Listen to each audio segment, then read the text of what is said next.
Bonjour à tous. Je suis aujourd'hui là pour vous parler de l'évaluation du risque cardiovasculaire. C'est un sujet extrêmement courant de la consultation du cardiologue et pourtant un sujet qui pose encore beaucoup de questions.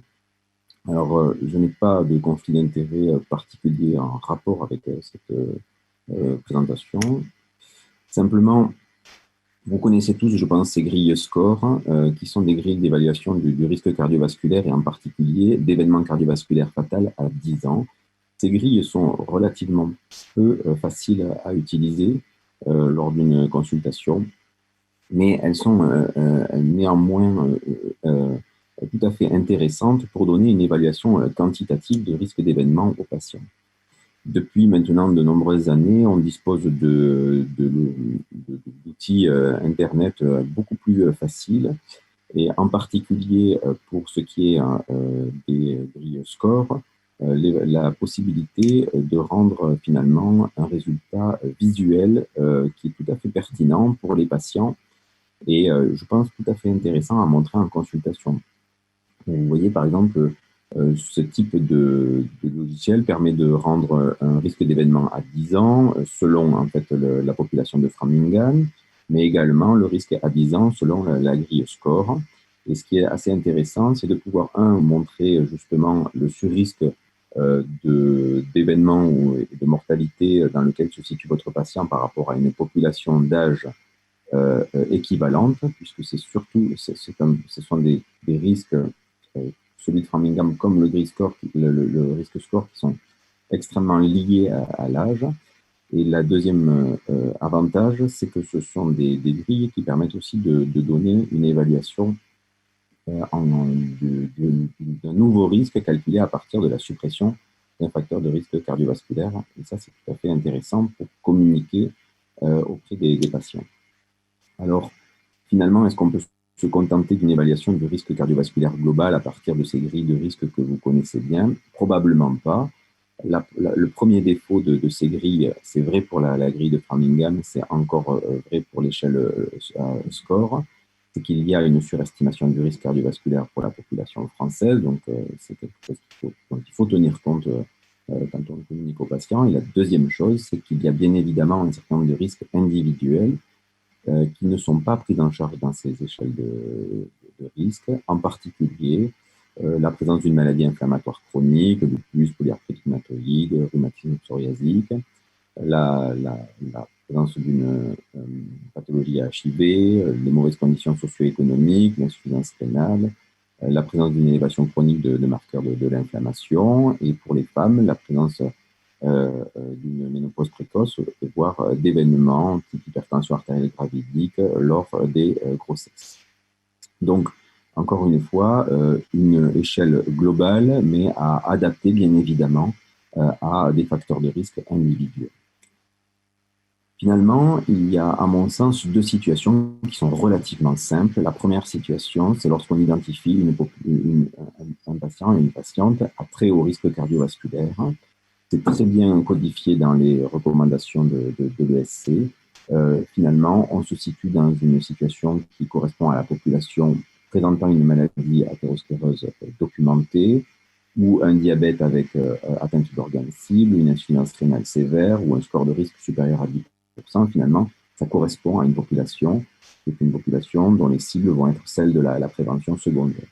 Et puis la deuxième situation, qui est, je pense, aussi relativement simple, c'est lorsqu'on identifie un patient qui est à très bas risque avec un risque score inférieur à 1%. Et finalement, la difficulté vient à discriminer le risque dans des populations dites à risque intermédiaire, c'est-à-dire celles qui correspondent au high risk ou au moderate risk sur ces recommandations. Alors finalement,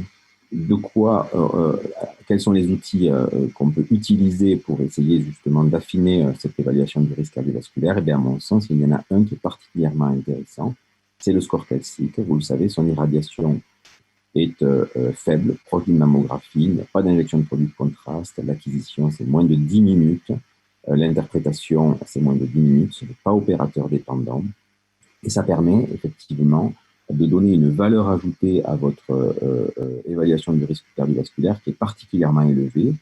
Et vous le voyez sur ce diagramme, qui est beaucoup plus élevé grâce au calcium score que celle qu'on peut avoir avec l'épaisseur intime média ou les marqueurs de l'inflammation. Donc, ça vous rend une donnée quantitative que l'on considère comme significative au-delà de 400 et qui permet de reclasser en tout cas le risque cardiovasculaire de vos patients. Finalement, pourquoi est-ce qu'on va évaluer le risque cardiovasculaire? Avant tout parce que ça va augmenter, et ça a été démontré, l'observance aux règles d'hygiène et diététique, augmenter également l'observance pour les traitements médicamenteux.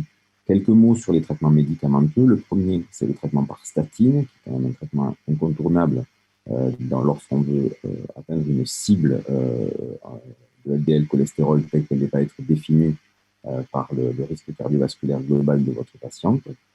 Les statines ont les mêmes indications et les mêmes objectifs chez les hommes et chez les femmes. Elles sont bien évidemment recommandées à un fort niveau dans la population à très haut risque. Et la spécificité chez la femme, c'est qu'elles ne doivent pas être utilisées chez une femme en désir de grossesse, pendant la grossesse ou une période d'allaitement. La deuxième classe pharmacologique que l'on peut finalement discuter dans une stratégie de prévention primaire, c'est l'aspirine. Vous savez, il y a un net recul de l'indication de l'aspirine en prévention primaire. D'une part, depuis l'étude de Women's Health Study parue en 2015 dans le New England, où sur près de 40 000 patientes, on n'avait trouvé aucun avantage à la prescription d'aspirine en prévention primaire. Et également, depuis 2018, dans une population à plus haut risque de patients exclusivement diabétiques, composée d'hommes et de femmes, on avait révélé un bénéfice sur les événements cardiovasculaires, bénéfice assez proche dans les deux sous-groupes hommes et femmes, mais par contre, bénéfice qui était largement contrebalancé par une augmentation du risque hémorragique. Donc, en conclusion, l'évaluation du risque cardiovasculaire, c'est vraiment le pain quotidien pour le cardiologue, dans le sens où c'est un problème de pratique extrêmement courante, mais bien évidemment, il soulève des considérations médico-légales. On demande au cardiologue avant tout une évaluation du risque cardiovasculaire et non pas une prédiction d'événements qu'on est bien incapable à l'heure actuelle avec les outils qui sont les nôtres de réaliser. Et donc, je crois encore une fois qu'il faut souligner l'intérêt de méthodes quantitatives telles que le score calcique pour justement pouvoir affiner cette évaluation du risque cardiovasculaire. Je vous remercie. Bonjour à toutes et bonjour à tous, très heureux de vous retrouver pour aborder un sujet absolument passionnant et un sujet malheureusement d'avenir qui est le syndrome coronarien aigu de la femme jeune. Voici mes conflits d'intérêts. Quand on reprend la littérature récente, on observe que le syndrome coronarien aigu de la femme jeune est en pleine croissance. Il s'agit de syndrome coronarien aigu avec un moins bon pronostic, avec parfois une physiopathologie originale. On note que la mortalité hospitalière est supérieure à celle que l'on observe chez l'homme, avec un moindre recours à la reperfusion et parfois des hospitalisations plus longues. Et on déplore que les femmes jeunes ne tirent pas profit, comme le reste de la population, des progrès observés dans la prise en charge du syndrome coronarien aigu. En France, les maladies cardiovasculaires restent la première cause de décès de la femme et la mortalité cardiovasculaire est 7 fois supérieure à celle du cancer du sein. Donc, pour présenter le syndrome coronarien aigu de la femme jeune, j'ai repris le plan de cette revue publiée par l'équipe de Roxana Mehran très récemment, en débutant par l'incidence de cette entité. Et ce qui est confirmé par le travail d'Étienne Puymera au travers FAST-MI, c'est que la part des femmes jeunes augmente dans la prise en charge du syndrome coronarien aigu de façon considérable. Cette part a doublé en l'espace de 15 ans et aujourd'hui, un syndrome coronarien aigu sur 4 survenant chez la femme survient avant 60 ans. Pour ce qui est des facteurs de risque, on va retrouver des facteurs de risque traditionnels, d'autres qui sont particuliers, et enfin certains qui sont liés à la survenue de grossesse. On rappellera que les artères coronaires épicardiques de la femme sont plus tortueuses, sont de plus petit calibre, et que la pathologie est soit diffuse, soit non obstructive, et ça c'est globalement retrouvé dans toutes les séries. Pour ce qui est des facteurs de risque, on déplore une plus importante comorbidité que chez l'homme jeune, davantage de tabac, de diabète, de syndrome métabolique, d'hypertension, d'insuffisance rénale, notamment en Amérique du Nord, que le tabac est encore plus délétère que chez l'homme. On va retrouver également des facteurs psychosociaux, l'anxiété, la dépression, des facteurs hormonaux, l'hypoœstrogénémie ou la contraception orale, surtout lorsqu'elle est associée au tabac ou à l'hypertension, des pathologies auto-immunes, l'inflammation, l'impact du traitement du cancer du sein ou des désordres métaboliques ou la prééclampsie, l'hypertension survenue en cours de grossesse. Et on attend beaucoup des résultats de MOAMIF, un registre national euh, géré par Stéphane Manzo-Silberman. Pour ce qui est des symptômes, et là on va un petit peu à l'encontre des idées reçues, chez le jeune patient, la douleur elle est souvent semblable chez l'homme et chez la femme. Les différences que l'on observe sont surtout en termes d'irradiation, d'intensité ou de durée.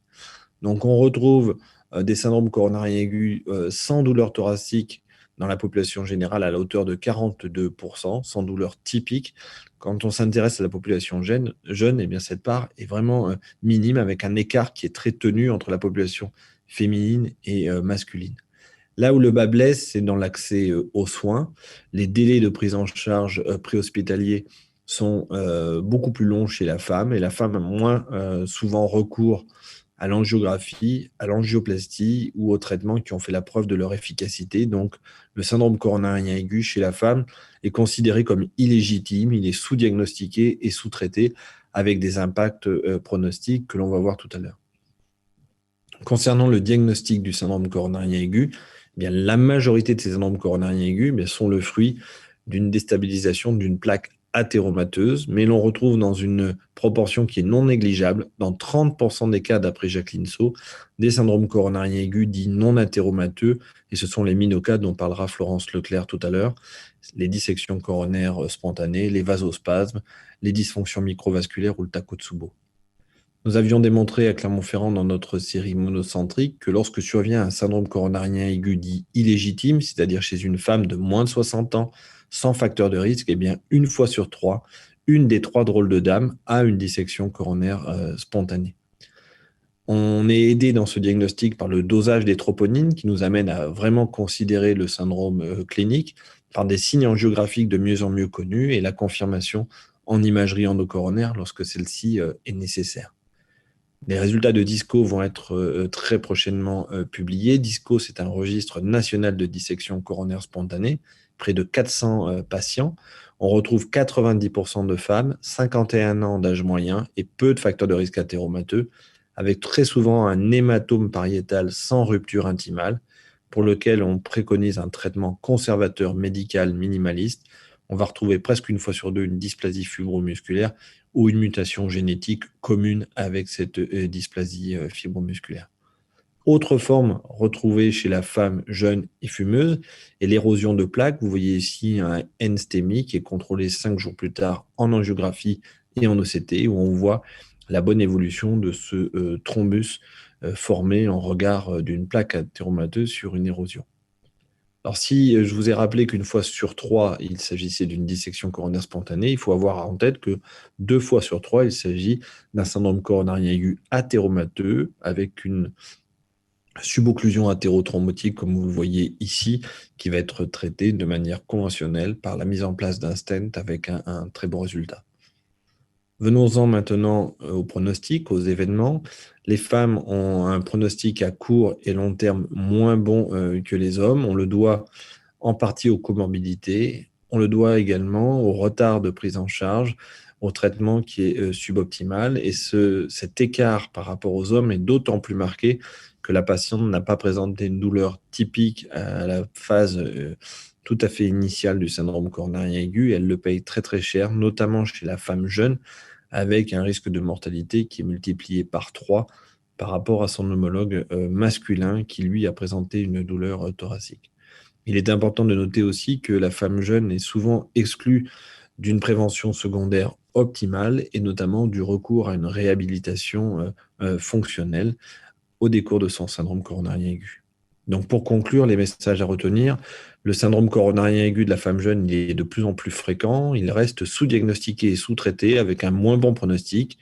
Il existe des facteurs de risque qui sont singuliers, tout comme certaines physiopathologies. Mais globalement, la femme jeune qui présente une douleur doit absolument être considérée. La troponine va nous aider à resserrer les mailles du filet et cette patiente jeune doit absolument bénéficier d'une prise en charge optimale du syndrome coronarien aigu. Je vous remercie. Chers collègues, l'infarctus sans lésion coronarienne significative est une entité connue de longue date, décrite essentiellement chez le sujet jeune et la femme. On a connu un regain d'intérêt pour cette pathologie depuis quelques années, parallèlement au développement des techniques d'imagerie. Poser ce diagnostic implique 3 conditions. Affirmer l'infarctus du myocarde selon la définition universelle actualisée en 2018. Éliminer une sténose coronarienne significative sur la coronarographie. Affirmer l'ischémie myocardique, c'est-à-dire éliminer les causes de souffrance myocardique non ischémique, essentiellement le syndrome de Takotsubo et la myocardite. Le MINOCA est avant tout un infarctus du myocarde. Après avoir éliminé les causes de souffrance myocardique non ischémique, il faudra affirmer l'infarctus. Il peut s'agir d'un infarctus de type 1 lié à une rupture de plaque ou un infarctus de type 2 lié à une baisse de la perfusion myocardique ou au contraire à une augmentation de la demande en oxygène. Est-ce vraiment si simple? On peut illustrer cela par un petit cas clinique qui est celui d'une femme de 47 ans, sans histoire cardiaque, tabagique. Elle décrit une infection virale 3 jours avant l'hospitalisation. Elle se présente pour une douleur thoracique survenue après un effort physique. L'électrocardiogramme fait à l'admission retrouve un sus-décalage de ST antéro-latéral. Elle est admise directement en salle de coronarographie. À l'admission en salle de coronarographie, elle ne souffre plus. Comme vous pouvez le voir, le réseau coronaire est strictement normal, en particulier l'interventriculaire antérieur ne présente aucune lésion. On voit par contre sur la ventriculographie qu'il existe une nette zone d'hypokinésie antéro-latérale. Quels diagnostics peuvent donc être évoqués? Il peut s'agir d'une myocardite, il n'y a pas de lésion coronarienne, il s'agit d'une femme relativement jeune, avec une infection virale quelques jours auparavant, la CRP à l'entrée est à 40. Il peut s'agir également d'un MINOCA ou infarctus sans lésion coronarienne significative. En effet, la ventriculographie retrouve une nette hypokinésie antéro-apicale évocatrice d'une atteinte de l'IVA correspondant aux anomalies ECG et la patiente a des facteurs de risque. L'évolution clinique se fait vers une élévation de la troponine qui atteint les 10 000, un épisode d'insuffisance cardiaque contrôlé rapidement par les diurétiques. L'IRM fait définitivement le diagnostic puisqu'elle affirme à J5 l'existence d'un infarctus antéroseptal transmural avec, comme vous le voyez, une zone de rehaussement sous-endocardique bien visible sur l'IRM. L'OCT fait à J6 retrouve une érosion de plaque sur l'IVA proximale. La patiente sort à J10, la fraction d'éjection à la sortie est à 45%. Le diagnostic final est celui d'un infarctus de type 1 sans lésion coronarienne significative, donc un MINOCA. Elle sort avec un traitement associant classiquement un bêta-bloquant, des IEC, une double antiagression plaquettaire et des statines. Une revue systématique de la littérature montre que le diagnostic de MINOCA est porté dans 5 à 7% des syndromes coronariens aigus. La femme est très représentée dans cette pathologie. Les facteurs de risque sont classiquement moins fréquents, avec notamment moins de diabète, moins d'hypertension, moins de dyslipidémie que dans les infarctus avec lésion coronarienne. Le pronostic semble un peu meilleur également, avec une mortalité à 12 mois un peu plus faible. Quand on s'intéresse à l'étiologie, sur les données de l'IRM, on retrouve un aspect typique d'infarctus uniquement dans 24% des cas, une myocardite dans 33% des cas et une IRM normale dans 26% des cas. La stratégie diagnostique du MINOCA porte bien sûr d'abord avant tout sur la coronarographie qui élimine une lésion coronarienne significative, mais les recommandations insistent sur l'évaluation de la fonction ventriculaire gauche et notamment sur les troubles de cinétique segmentaire que l'on peut retrouver soit à l'échographie, soit à l'angiographie. Et je trouve qu'il est très utile, quand on a un infarctus avec des coronaires normales, de faire une ventriculographie, qui est un geste simple, qui permet souvent, dès le premier coup d'œil, de faire un diagnostic. Vous avez ici 2 exemples typiques de syndrome de Takotsubo, dont on fait le diagnostic immédiatement, avec une grande akinésie antéro-apicale et une hyperkinésie des parois proximales à gauche, et un syndrome de Takotsubo médian à droite. Comme vous le voyez, ces troubles de cinétique segmentaire ne correspondent pas à un territoire coronaire, et c'est sur ces arguments qu'on peut affirmer quasiment le syndrome de Takotsubo.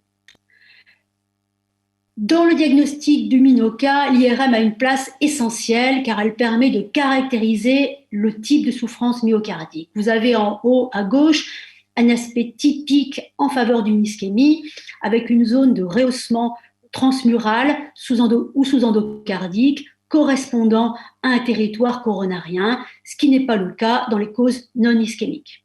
L'IRM doit être faite rapidement, si possible dans la première semaine, car au-delà, elle perd en sensibilité. Les autres examens dépendent de l'orientation clinique. En cas de suspicion de myocardite, on fera volontiers une biopsie endomyocardique.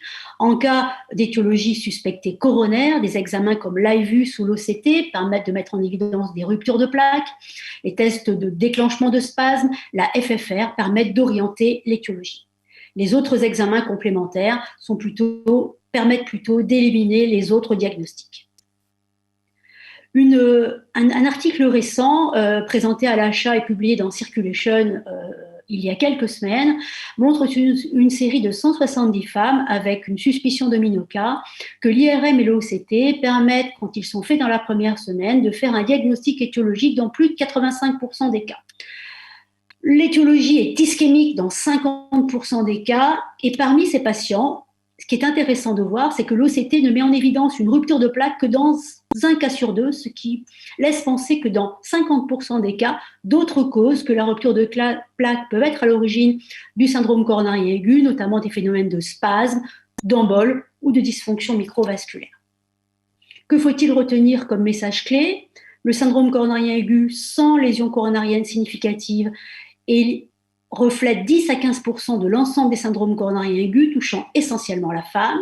C'est un diagnostic qui doit se faire de façon progressive. Il faut d'abord affirmer l'ischémie myocardique en éliminant les causes de souffrance non ischémiques du myocarde et en particulier le syndrome de Takotsubo ou la myocardite. Si on ne retrouve pas de lésion coronaire significative, il ne faut pas affirmer l'étiologie ischémique parce qu'il peut y avoir des diagnostics associés. Il faut affirmer l'étiologie, c'est fondamental concernant la thérapie. Et l'imagerie multimodale associant OCT et IRM, on l'a vu, permet dans la grande majorité des cas de faire un diagnostic étiologique. Cette pathologie n'est pas si bénigne que cela, avec une mortalité qui se rapproche finalement de l'infarctus avec lésion coronarienne. Et aussi, le pronostic fonctionnel n'est pas si bon. Il est rapporté dans la littérature des angores assez fréquents, des dyspnées, des palpitations chez ces patientes, le plus souvent, probablement lié au fait que le diagnostic étiologique n'est souvent pas fait et probablement que le traitement n'est pas adapté. Donc, le traitement optimal dépend bien entendu du diagnostic étiologique affirmé. Je vous remercie. Merci de m'avoir invité pour cette session sur les femmes. Et donc, la question qui m'avait été posée, c'était quels sont les tests pour suivre ces patients?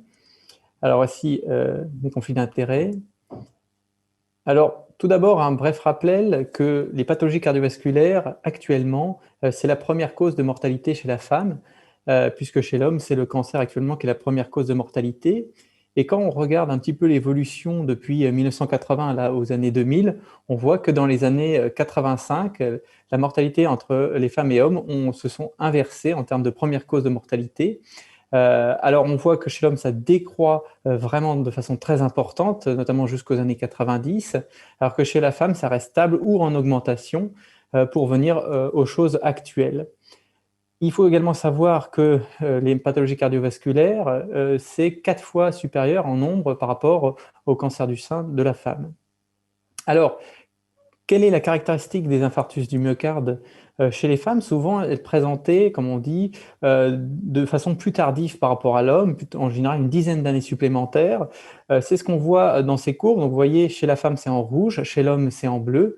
Chez la femme, c'est bien sûr moins important en nombre.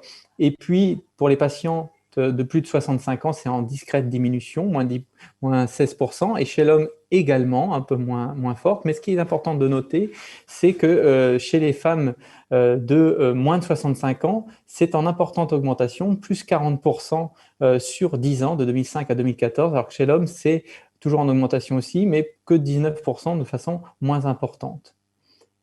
Ce qui est important de noter, c'est que les femmes ont également plus de facteurs de risque cardiovasculaire lorsqu'on l'ajuste sur l'âge et le genre, le sexe, pour être plus précis. Elles ont également plus de facteurs de risque cardiovasculaire, plus d'hypertension, plus de diabète, un petit peu plus d'obésité, du moins superposable. Elles font moins d'activité physique, mais surtout, il y a un tabagisme qui est en augmentation pour venir quasiment au tabagisme de l'homme. Et ça, c'est quelque chose qui est notable dans les dernières années.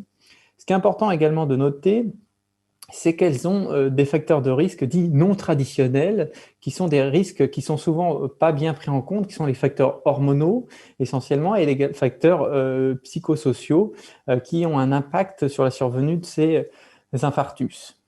Alors, lorsqu'on regarde un peu cette histoire de tabagisme, ça c'est important, le tabagisme est en augmentation, en forte augmentation chez la femme, notamment dans les populations, comme on le voit ici, entre 45 et 65 ans. On voit par exemple dans la tranche d'âge de 45-54 ans une forte augmentation pour rejoindre la consommation routinière, on va dire quotidienne, de tabac chez l'homme. Et pareil, entre 55 et 65 ans, une forte augmentation, alors que chez l'homme, ça stagne. Dans les autres populations, entre 35 et 40 ans, c'est plutôt stable ou en discrète diminution, et dans les autres populations également. Alors, ces populations ou cette caractéristique, on voit qu'on avait dit que les infarctus chez la femme, c'était des patientes plus âgées. Et bien, ces populations d'infarctus plus âgées disparaissent. On voit en rouge ici, c'est la femme, une diminution en fonction de l'année de la survenue d'infarctus du myocarde chez les patients de plus de 65 ans.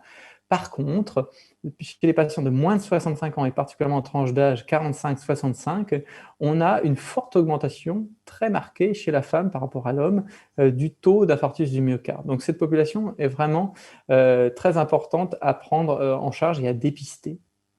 Alors, pour suivre ces patients et dépister notamment la pathologie coronaire, c'est quelque chose d'un petit peu plus complexe que chez l'homme. Pourquoi? Parce que les symptômes ne sont pas forcément différents, mais ils ne sont pas forcément reconnus soit par la patiente, soit par l'entourage, comme des symptômes coronaires. Ils sont souvent attribués au stress ou alors ils ne sont pas traités comme tels, ce qui rend la chose un petit peu plus difficile à prendre en charge.